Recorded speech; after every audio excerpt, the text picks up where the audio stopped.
Welcome to the Loud Whisper Reignite Your Voice podcast. This is your healing space, providing you with hope and inspiration as you become more connected to yourself. Your safe vessel, helping you move to a higher consciousness to reignite your voice and discover who you are destined to be, really inside you. I am Isabel, your host. I am also an author, entrepreneur, and a life transformation and spiritual coach. Most importantly, I am a perpetual student of life, just like you. So let's explore together. Claim what is already inside you. Welcome to the Loud Whisper Reignite Your Voice podcast. This is your healing space, and I am your host, Isabel. Thank you so much for being here today. You could be listening to any podcast, but you decided to join us today, and I really appreciate that. As always, my guests are amazing, and today I have an amazing guest who I'm excited to talk to, and I'll tell you why, guys. His name is Dr. Brian Paris. I'll bring him in here to introduce himself. I talk a lot about women stuff. I talk about, the healing, the burnout, and the addiction and all that stuff. I talk about everything humanity, but I never zone in on how men are truly feeling. So he's going to tell us, I'll tell you his bio. That's not only the thing that he focuses on. He does a lot. So we're just going to dive deep and have real, honest conversation. I hope this resonates with you.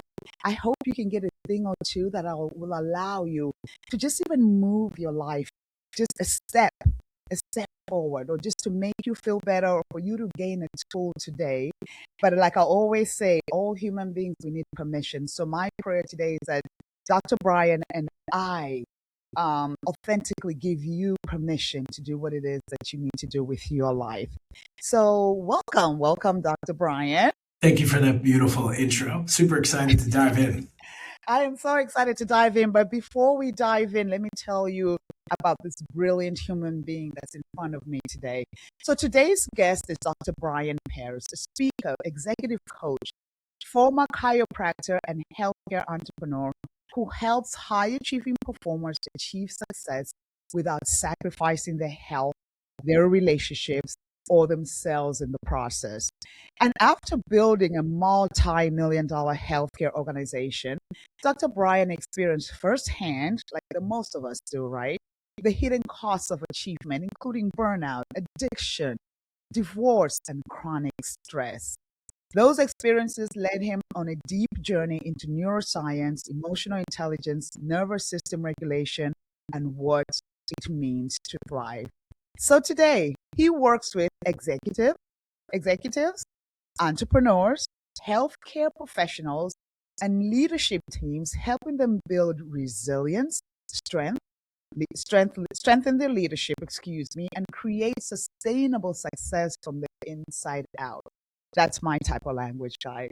So I am excited today to have him on the Loud Whisper podcast, because we're going to explore the difference between achieving success, losing yourself in the process, and what it takes to come back to who you really are. Please help me welcome Dr. Brian Paris. Thank you. Thank you. Okay, Dr. Brian, on paper, you have built what many people would call a successful life, yeah? So looking back now, what were the signs that you were disconnected from yourself even while everything appeared successful?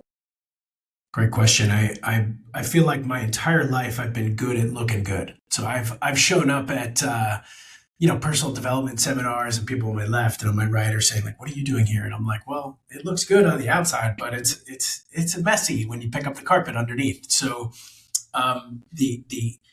the signs that I had were things I could not pay attention to, because first of all, I was living off a framework that wasn't authentically me. Like I've always been in there, but I was living, whether it's society's story or family story, and I'm living somebody else's life. So there were signs now that I could look back, and they were very overt, but not because I was the fish in the bowl. Right? Yeah. I didn't know that could get out of the water and live an entirely different life. But things like indiscretion, disconnection from my wife, as far as in the personal, my wife at the time, as far as the personal thing. And, when I think about business, driving up to my brick and mortar business and wanting to just keep going and leave it all, like someone would ask for vacation time and I would take it personally. Like, how could you take vacation and I'm not taking vacation? And so those were like, they're very in my face now. But when I was the fish in the bowl, I didn't realize that that's what the water was telling me. Some other signs were just dangerous behaviors, things that were dangerous to myself and my family, addictive behaviors, and just being shut down and frozen overall, and realizing that I wasn't living into what made me feel alive. I love everything that you said. The reason why I do is because that's a lot of us high achievers, high performers. That's a lot of us entrepreneurs, right? We act like what you were saying from the inside. I just did a podcast, that mask that we all wear, the performance. Yeah. And it's so powerful. It's so powerful to me because you sit here and you talk about it. And I feel like a lot of entrepreneurs and high achievers need to hear this, because this is tied to their health. It's tied to their wellness. What happened that made you say something has to change? Because normally something happens. You either get sick and tired of being sick and tired, like I was, or something drastic happens and you're like, something has to change. What happened for you to start looking at yourself, your business, your family, and the divorce and everything that you went through? Well, it's challenging because it's hard to pinpoint an exact moment. And let me bring this back just real quick before I answer that question, because I think all of us entrepreneurs and business people, we're so good at the tactics and strategical things that take us to get to and master the science of achievement. And I've been equating that to like Newtonian physics, right? Like the same physics that got us to space are the same things that can help us achieve, right? Like creating money and success and the identities and the things. But the art of fulfillment it's more quantum. And I'm not a quantum physicist, but the longer I'm on this planet, the more I'm realizing that not thinking myself into these concepts, but being these concepts of abundance, connection, collaboration versus like competition and ego and things like that. It's hard to say like what was the exact moment. There were many moments. Like I can remember laying in bed next to my former wife and like we're back to back hiding our phones from each other. Like, what the hell are you hiding? Like, it wasn't, we were hiding from ourselves. We were like hiding, things we shouldn't be doing in a relationship to make a relationship thrive. And it just, we did the best we could with the tools we had at that time. But the signs in business were simply like, I've got a 5,000 square foot facility, 15 employees, revenue, significant revenue in the millions, and just the costs just keep rising and rising and rising. And not being able to take a step back and say, okay, let's systematize this so that I can scale it. And I've learned now, just being involved in corporate businesses and corporate America after my chiropractic practice and seeing what scaling really looks like.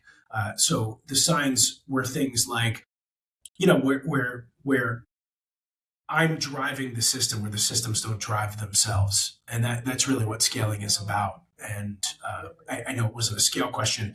It was more so like, what are the actual things that happened? No, what you said actually makes sense. There's several things that you said that resonated with me. I talk about this all the time. The first thing that you talked about was the achievement, the achieving and the achieving, right? And we get away from being, we become doers. And we live in a society that gives validation. The more I do, let me keep going, let me keep going. If you notice, people don't even really celebrate themselves anymore.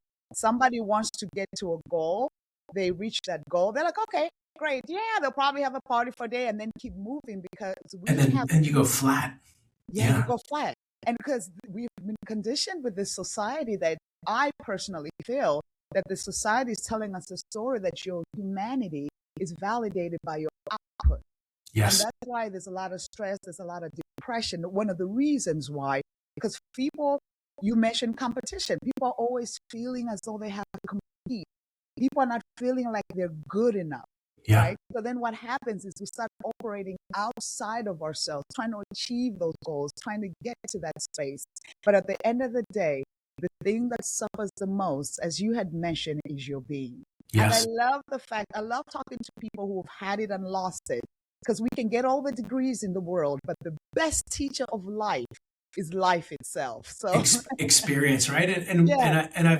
So like simply, we're not human doings, we're human beings. We're human beings. We have forgot, and there's a great concept of life: be, do, have, right? If you want to have something, you have to first be in that energy. Then you got to do, then you got to have what you want. So it doesn't work in the other way, because if you're just doing to have something, it's empty, and you're not following that. And this is a hard concept for those who are caught. Keepers. Yeah, and when you're the fish in the bowl, it's like, yeah, I'm good, I got the money, I got this, but underneath, like many of the men that I have worked with specifically, they have a bad relationship with their spouse, or they're cheating. They don't have a relationship with their children. Their friendships are very surface oriented. And I believe that there is way more juice in life. Like when the fire burns, when your house burns, what are you grabbing? You're grabbing your people and your pets. Yeah, that's it. You're not grabbing your books. You're not grabbing maybe your iPhone. That's about it. But you can get a new one of those. You get a new one. And I'm not saying one replaces the other. It's a yes and. Yeah. Right. It's a beingness and a doingness together, so that things are aligned. Mm-hmm. And the thing, the reality of it is that we are human beings. Yes. And we have to get back to that being. That's the wholeness. And you were talking about with the high achievers, the men, even their relationships stuff, because people have been sold this thing of checking the box brings you value. And that's great. I always say, whoever you subscribe to, I always say, God even says that, I want you to have the desires of your heart. So what he's saying is that I want you to have it all. Yes. But society has flipped it in the sense of the more boxes you check, the more value you get, the more you keep going. But like you said, the things underneath that suffer, your being, your relationships, your family, your friends. Your health, exactly. I'm interested to know, with you working with men and talking about this information, what do men wish they could say out loud, but often feel they can't? Ooh, talk to us about that. Let's get a little bit deeper. Let's go. Okay, double click. Let's go. Okay, let's go. Right. So talk about that. I think every human being wants to be seen and understood and felt. And that, I believe, is harder for men because we have been trained that our feelings are not important. Our feelings are something that are supposed to have dirt rubbed on them, or, not fully expressed. And I feel like there's a rift in understanding. You could break this down to science. So emotions are visceral, and your core emotions, they're visceral, they're physiological. Like if I grab bad spoiled milk out of the fridge, I'm not going to smile when I drink it. My face is going to go, right? And those are my cranial nerves saying, okay, this is a raw emotion, a core emotion, which is disgust. I feel disgust because I drank bad milk. It's causing me to create different action in my life. That's what emotions are meant for. Now we have other emotions called inhibitory emotions. So I'm going to go slow here because this is an interesting concept. We got our core emotions, right? Yeah, this is an interesting concept. And as you name those words, sorry to interrupt you. Yeah, it's okay. Down for people in layman's terms so we can understand what it means. I'd love for my audience to really get it so that they can, if it's happening to them, they can actually relate to it. So go ahead. Thank you. Well, this is a lot of the work that I do. And, when I look at core emotions, which are tied to physiology and a visceral experience, they happen in our body before we register them in our brains, and then the mind will emerge. Okay, so let me break that down because that's Okay. pretty. So your core emotions: fear, sadness, joy, excitement, surprise, sexual excitement, disgust. Those are your basic core emotions. This is the viewpoint that I take. So here's your core emotions. They're all visceral experiences. Any country. You're African, right? Yeah. I was born in, Proudly and so. yeah, well, okay, or parts of it, right? Yeah, at least your middle name is. I know that, and so like it doesn't matter what your genes are. This is a human expression, right? And on top of those emotions, you have guilt, fear, or excuse me, guilt, anxiety, and shame. Anxiety is like the most common thing. Shame is the most overlooked thing, meaning that there's something wrong with me. My worthiness isn't right. So these inhibitory emotions prevent us from experiencing these deeper emotions. And when we experience them, and by experience, I mean we can name them, we can place them in our body by understanding our bodily sensations, like, oh, I feel tightness in my stomach, or my throat feels like it has a lump in it, or my hands, I feel like I want to run. I get blood in my legs that make me want to fight and flight. So by removing these, and this is the work through self and through the work that I do with my clients, is that I will help them pull apart those inhibitory emotions so they can actually process what they're feeling underneath. Layman's terms, we need language. We need to be able to place language to these feelings or emotions. So instead of becoming them, it gives us space, right? Like instead of saying, I'm angry, it's a very limiting definition of myself, right? I'm way much more than a 90-second emotion of anger. I'm Yeah. feeling angry in this moment. Here's what I need to change my environment or what I'm doing or what this person is doing because I don't feel good. So that's what I mean. So it's emotional literacy, connection to bodily sensations, and then an integration of that to make a better decision. And this applies to personal life and it also applies to business life. Because if I'm just making a decision out of my head and I'm still in this background without a processed emotion of fear, I'm deciding from a place of fear. Yeah. And it's harder to take risks from a place of fear. And if you're not calculating my past experiences and logic, right, as an experienced business person, decisions are clouded. So I think it's extremely important to gain this emotional intelligence in today's world because Yeah. we're getting, it's the age of acceleration. Things are getting passed aside, but being human is about understanding what we feel and naming it and being able to process it. Yeah, thank you so much for that. There are a few things, I mean, such powerful conversation, and I'm really enjoying this. This is my cup of tea. There are a few things that you said that just, resonated with me, and I talk about it all the time. You talk about the different emotions, and you spoke about anger and how someone can say, I am angry.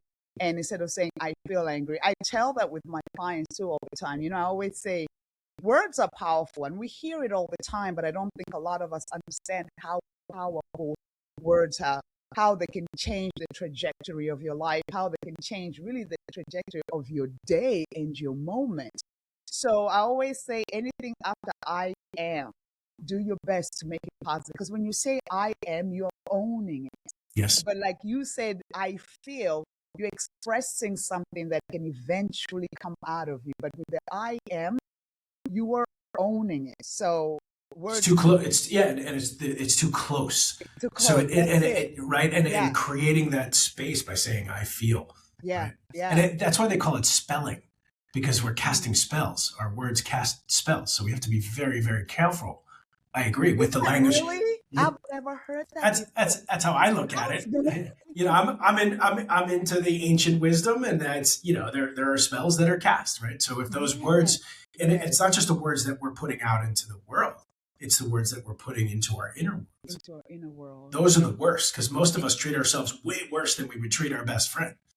And a lot of us do. We Yeah. treat ourselves worse. We're hard on ourselves. I know I'm one of the people who I had to learn to do less self-sabotaging. Like I would sabotage myself more than other people do, but then I'll be gentle with everyone else. So Yes. what I learn now, I tell people, please be mindful about the words that you say, because you become what you think about yourself. You truly do. Even Yes, you if do. it doesn't feel right or it's in that situation, you become that. Well, and real quick, it's just that shame piece, meaning like when you think about like I define the word shame as something is wrong with me. right? So that becomes very important to process that shame. Sorry, I had to get that out there because it's really important for our No, listeners do out there. Like, not. like they can't overlook the lack of self worth and the lack and the prevalence of self shame. Mm. Don't apologize about that. Don't apologize actually when your heart is having you say, because I just did a podcast probably a week and a half ago, maybe 2 weeks. I'd actually recorded it a while ago about shame. And I'm glad that you brought it up because I don't think we talk enough about shame and what it's done to our lives and what it's still doing to our lives. You mentioned earlier, right? I'm African. And I had experienced that not for the simple fact that I was African, because I had a child at a very young age. And when I came to the United States, of course, my father brought me here to get an education. What do? I have a child, yeah, who I love, love, love to death. Like he opened up my heart. But for so many years, I said my name should have been Isabel. I'm ashamed of who I am, born, because I lived under the spell of shame, that blueprint that they had put out in the world. I didn't graduate on time. How are my parents going to look like? I lived with that for so long. The irony of it is coming to find out my parents were really the opposite. My dad is like, okay, my bless her heart. My mom was like, bring the baby here and all that stuff. But I was ashamed. I'm looking at all my peers. They're graduating school. You know, your value comes from your education. Your value comes from how you live economically. Your Yes. humanity is validated by that. So I kept on saying, I am so ashamed. And I think I'm glad you brought it up. I think people really need to start looking at their lives and how shame is playing a big part in our lives, how people stay stuck because they're ashamed. I know I stayed stuck for years because the life that I was living did not mimic the life that I was told I was supposed to be living.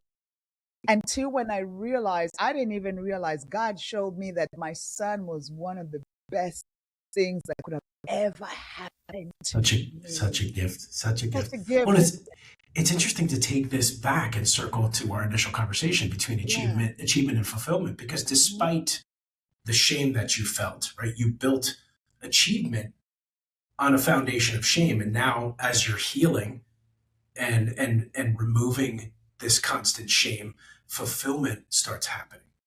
Right. So now it's like, and again, it's a yes, and I can achieve and be fulfilled. It doesn't have to be one or the other. It's not like, oh, I just need to sit on the street and tout my philosophy and ask for pennies, right? I can be very successful in business and be very conscious and aware and healed. Yeah. Yeah. I love it. You just literally diagnosed me right there. Because what you said about me is true. The fulfillment is rising up. Yeah. But what I noticed too was shame. I use that as a survival mechanism too. Yes. So it allowed me to keep my mask longer because I was ashamed and I had to perfect the mask. But like you said, the more I started excavating, the more I started really discovering myself and understanding that this is my journey. Yep. This is my life. This is my path. What am I going to do with what God has given me? Now that shame does not play a part in my life, at least a forefront part. Yeah, it's not driving the ship anymore. No, it's not driving the ship anymore, Dr. Brian. So like you said, the fulfillment is just, I'm pleased by the little things. You know what I mean? Like just putting your feet on the floor in the morning and thanking God that you're alive. Like that's it's very simple, and it's also not easy to excavate the shame. No. So congratulations. Well, thank you. Thank you for coaching me too while we're doing this. You're welcome. I love it.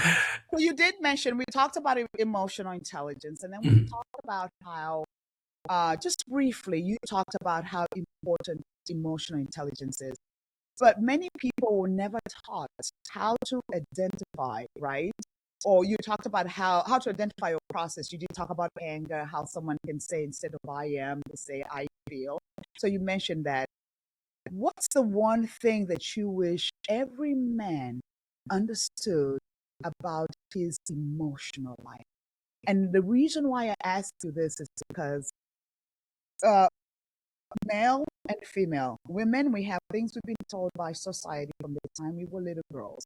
Don't do this, don't do that. These things have held us back. The suppressed us, whether it's our voice, our being, showing up as who we are.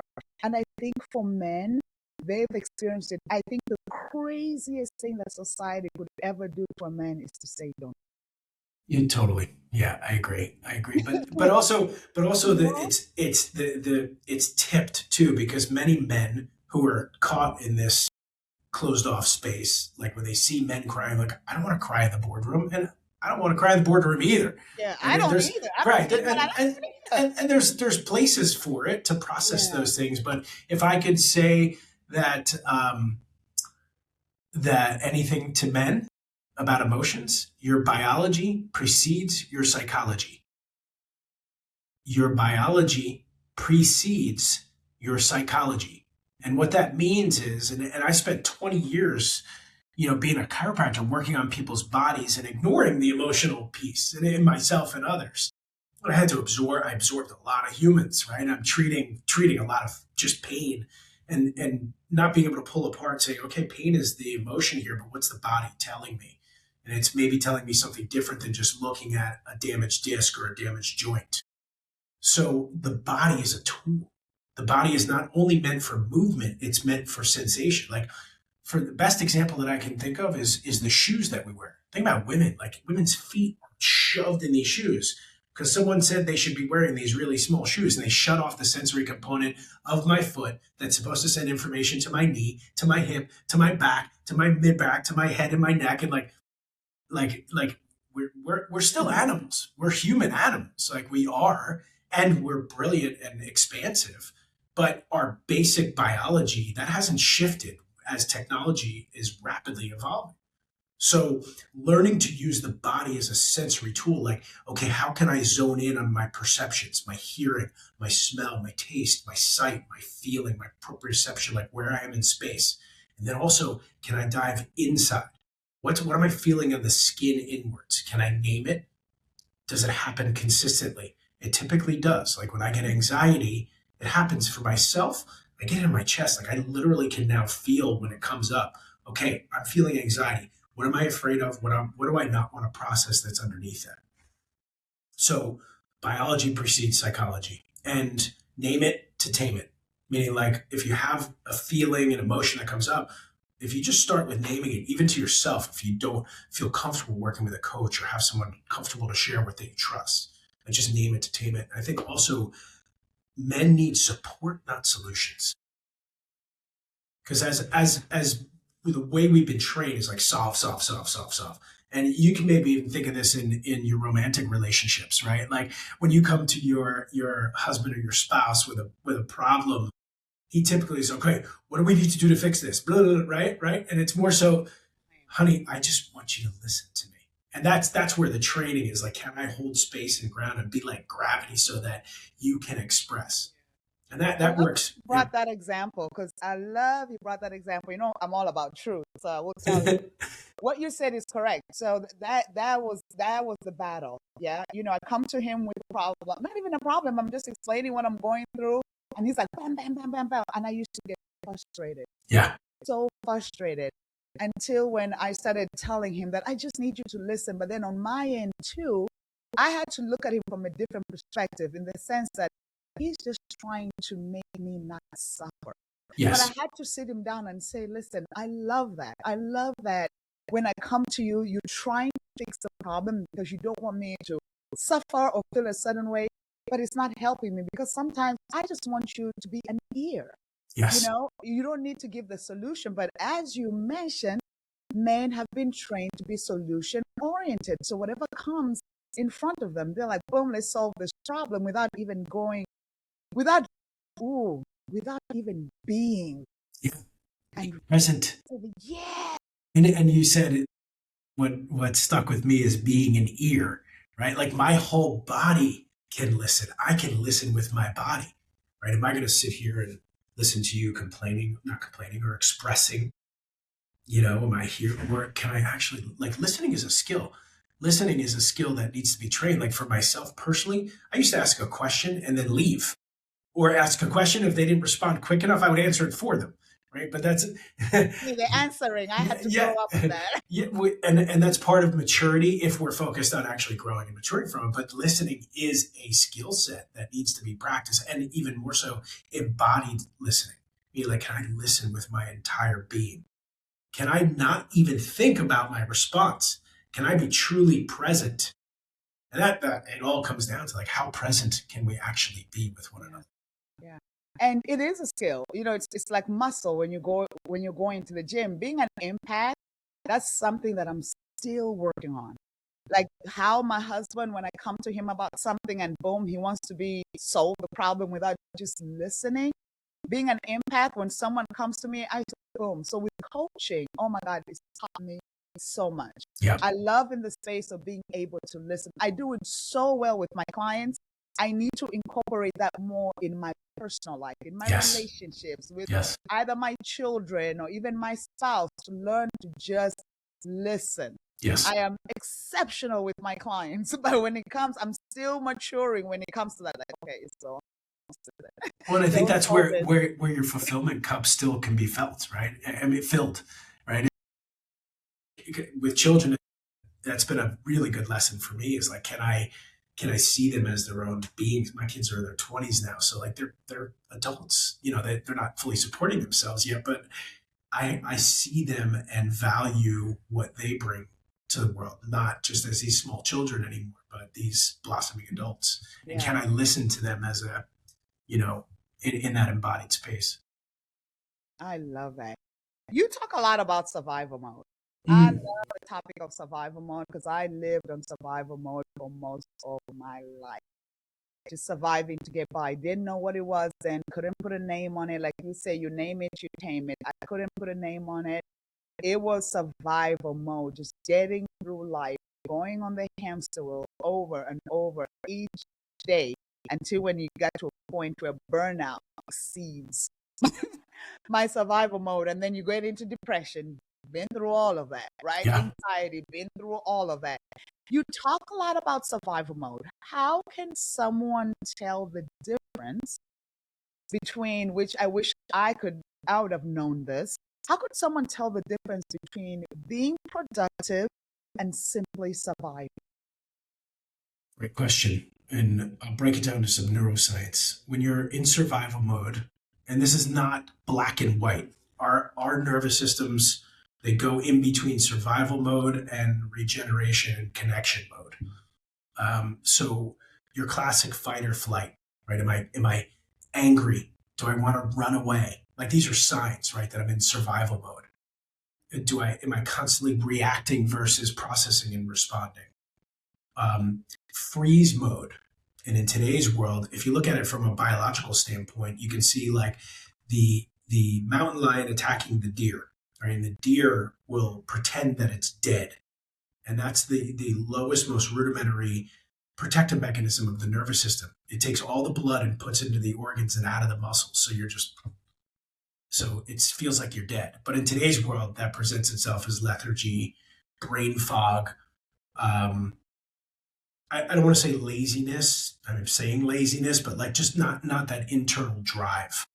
And there's a lot of other factors involved there, but those are the basics. I think because we're all looking for these outside solutions to brain fog and lethargy and obesity, and I believe that it's multimodal, right? If you're constantly putting toxins in your body, yes, you have to take care of those. But the way that you're managing your energy systems, if you're in that freeze mode all the time, that's your body going into protection. Now, the other end of things is where I'm feeling energized and I'm feeling socially engaged. Even if you're shy, like I can give myself a smile. These are all neurological things or neurobiological things. Like my cranial nerves will engage and be more open and where I can express. I practice this in New York City all the time. Because I live outside of the city, and when I go in, I smile. God. I smile I smile at everybody, and I literally the people who scowl at me, I like try and get. I don't jump in their face, but I try and get a smile from a distance. I'm working on it all the time because it helps me. It helps them. So those are the outward signs that people need to be aware of. I also think we need to look into all of our conditions. Am I having chronic low back pain? Do I get chronic headaches? Do I have some autoimmune conditions? You know, my training, I was always looking at like one cause and one cure. And now I'm seeing that there's multi causes and I don't want to say cure, but like a balance and a harmony and a homeostasis. Like if you're constantly getting in accidents or you're constantly losing things, it's not the outside world happening to you. That's your nervous system being completely dysregulated. Right? If you're moving too fast, you can't remember where you put your keys. It's because you're just not present. I don't want to oversimplify it, and maybe that does. You're oversimplifying it. I think that's the problem with society. You know, we want to put these big names of it, but it is that simple. Honestly, when you sit back and look at it about being present. Yes. But the reason why it doesn't feel simple, it doesn't sound simple, is because we're challenging a beast, and this beast is keep going, keep doing, keep achieving, keep it. You know what I mean? So just go, comparison. But ultimately, people ask me, what's the cure? Go in nature. Amen. Just breathe. Just breathe. And it might sound funny, but like the first thing I do in the morning before I even, my first thing I do in the morning, my feet hit the ground. I pop out of bed like a piece of toast, but that's just me, but my feet hit the ground and I thank God for being alive. And then I go outside. I don't care how cold it is. And I just get my feet, even though I have like a cement balcony or patio, I stand on that and I just move a little bit. I don't even have like a design program, but I take a breath. I listen to the birds. Now the sun's coming out early. So I'm like just being, before I check my phone, before the external world gets me, like these things are so vitally important, especially for those of us who are in high producing environments, because there's a humanity that we're losing, and especially now we look at like the technology just taking over. What's left is to be human and to have that emotional intelligence so that I can deploy AI properly and I can capitalize or, collaborate with the people who want to be human. Get back to that being. Yeah. And I have 2 questions I want to ask you, but this one I'm kind of going to circle back to it. I want to make sure that I have this conversation with you, and this is about the entrepreneurs, the high achievers, and what I call now, leadership is the buzzword. Yes. Leadership has been the buzzword for a few years now. Everybody's in leadership. Everybody wants to be a leader. How are you? I say that when I go into an organization to talk to leaders, because I say that the world doesn't function the way it used to function anymore. So leaders have to start looking at their organization and their employees from a different lens. And I'm a firm believer that in order to be a leader, you first have to be a leader in your own life. I tell the executives and the people that I speak to, the workshops that I do, you have to introduce yourself to yourself. You have to know who you are. For the simple fact is, years ago, it used to be more about the spreadsheets. What is someone delivering? But now, employees, from what I'm seeing and talking to them, they want leaders to inspire them to become better human beings, right? Before, people used to be like, I just want the paycheck. I want to be seen as the one that's doing the best. I want the promotion. I want to be the boss, the boss, the boss. The world has shifted. Yes, it has. And what would you say to leaders out there with organizations who, I'll say this, when I started talking about this, people always told me you and your woo-woo stuff. Even organizations are not going to listen to you. Talk about this. Look at the world now. It's all about wellness, because we're realizing that no matter what we do, our being is the thing that matters, number one, matters the most. So if I'm a leader for 20 years, I've been doing things a certain way, I'm losing employees left, right, and center, right? My organization is not doing what it's supposed to do. What do you say to the leaders, to the entrepreneurs who just feel that they have to keep the going, they have to keep being the person that they used to be in order to either upscale or in order to make the bottom line better, or even just to retain the employees with their organization? So satisfy their shareholders as well, because at that level it's important. So yes. Are you familiar with Project Aristotle? Have you ever heard of that before? Yes. All right. So Project Aristotle is by Google. So if you think top company in the world, right? They're producing significant amounts of revenue. They have a ton of employees. Do you recall what the number one element was to teamwork that they learned? No, can you refresh it? They studied hundreds of teams and people. The number one element was psychological safety. Safety, psychological safety. I remember that now. Yeah. Like the safety. What does that mean for people? So what it means, like, can I express and have my opinion shared? Do I feel safe enough? I can break this down. We may have to have 3 conversations with this. Oh, we're going to have another podcast. But what's really interesting is that safety starts from within. I'm always detecting whether my environment is safe or not, internal environment or external environment. I used to tell my daughter this all the time when she was younger, like 10 years old. She started going out to the world. I said, Mia, if you start to feel like something's off, like if your spidey sense is tingling, listen to that. That's smart. That's your body telling you don't feel safe. That's a loud whisper. It is. Amen. Yes, that is the loud whisper. You got to listen to the loud whisper, right? So, but that loud whisper is going on inside of our nervous systems all the time. So if I don't feel safe to express myself, that puts me in that survival mode. And then I decrease my cognitive capacity and I cannot create. Now, what do leaders want? Leaders want people to feel safe. They want them to be able to produce. They want them to be able to collaborate. So all of these things are based on the nervous system feeling safe and trustworthy. It's not only what I feel externally, it's a signal I put out. You've walked into a room before, like, this dude does not feel safe. Like, I don't feel safe. Even in a work environment, you're like, something's off about this guy. Like, he's saying the right things, but it feels like bullshit. Right? So that's your nervous system being smart and your intuition saying, take a look here. This is telling me something. So I think leaders of today need to take their own signal into account. Like, how, obviously you said self-leadership is the first thing, right? But taking nervous system regulation and your own groundedness and presence, male or female, whatever that is. Yeah. And are you putting a signal of safety across, or are you just putting a signal of production I don't give a shit about, just a bottom line? That's what I used to be like. Bottom line doesn't matter. Get the people in, call them, I don't care. But it's more about like that human being first, like be human first.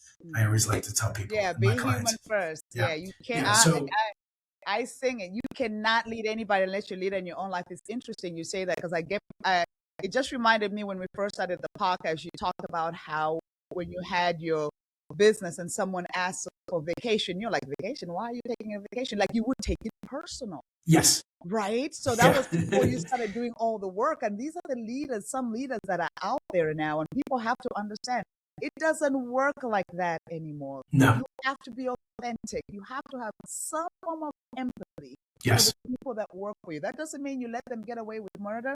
But what people don't realize is when you allow people to be, you don't have to micromanage them. Amen. Yeah. And it's and I look at it like there needs to be just as much empathy as there is execution.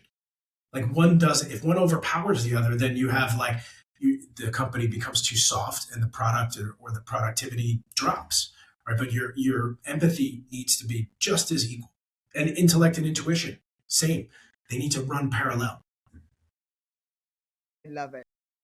All right. So if someone is listening today, I always do this at the end of my podcast. I give you the floor. I give my audience, my guests the floor to say what they want to say. But I'll say this too. If someone is listening today and realize that they've lost themselves, let's talk about in their business, they lost themselves in being an entrepreneur, a boss, a leader, executive, where do they begin their journey of, I always say, coming back? First, the work that I do, I call it, it's named the human work. This is a predictable path, and it starts with awakening. You have to awaken to yes, self-awareness is number one, bodily sensations, and then bringing those into coherence. And once you awaken, you then need to accept reality and embrace who you truly are and your insufficiencies and your strengths and weaknesses. And then from there, align with what your purpose is and what your truth is. So that's a very simple version of that. So awaken, accept, align. Those 3 things. While it's simple, but that is really the blueprint of it. It's the work. It's the You can't work. fix It's not what you're easy. not aware of. It's not Yes. easy though. That's why a lot of people do it. I always say, if healing was easy, we would all be healed. Yes. If change was easy, we would all be changed. The problem is nobody, because you have to go through what you've been through in order to get to the other side. Yes. And most people don't want to go through that. They don't want to go through that pain. So, no, absolutely. I totally agree with you. It's the self-awareness, the acknowledgement. This is my reality, good, bad, or indifferent. Yes. No matter how bad it is, I tell people, just look at it and say, how do I operate from this space? Yes. That's when change happens. So, Dr. Brian, again, thank you so much for being here, but the floor is yours. What would you like to tell the audience? Some advice, some knowledge, a tip, and then at the end, please tell our audience where they can find you, your social media handles, and I'll of course put it when I do the podcast, but the floor is yours. Go ahead. Awesome. Well, first of all, I just want to acknowledge your journey. And, we got to meet through the blessings of the internet, right? Otherwise we wouldn't have met, and we're two strangers in the world now becoming friends and having a powerful conversation. So thank you for the work you've done, because I wouldn't be able to sit in this platform and be able to share. The body is not just a movement tool, it's a sensory tool. Learn the vocabulary to understand what it's telling you so that you can make better decisions and have more energy and better relationships, stronger relationships. And be willing to do the work. Love fiercely. And you can find me on my website at drbrianparis.com. No dashes, no dots. It's just DrBrianParis. And then my handles on Instagram, LinkedIn, Facebook are all and YouTube are at Dr. Brian Paris. So I'm pretty active on all of those. And if this did intrigue you, and I know we're both coaches, but if specifically I coach with men and help them with this emotional literacy and intelligence. So men, if you're out there, and women, if you want your men to learn how to support over solve, have them drop a direct message or hit me up on my website for a discovery call. And, I just want to see this work collectively go. I'm really stoked that we could be on this conversation together. Thank you. Oh, thank you so much. And I want to say something really quick. The reason why I do this podcast and bring different people, although I'm a coach, I do believe that there's someone for everyone.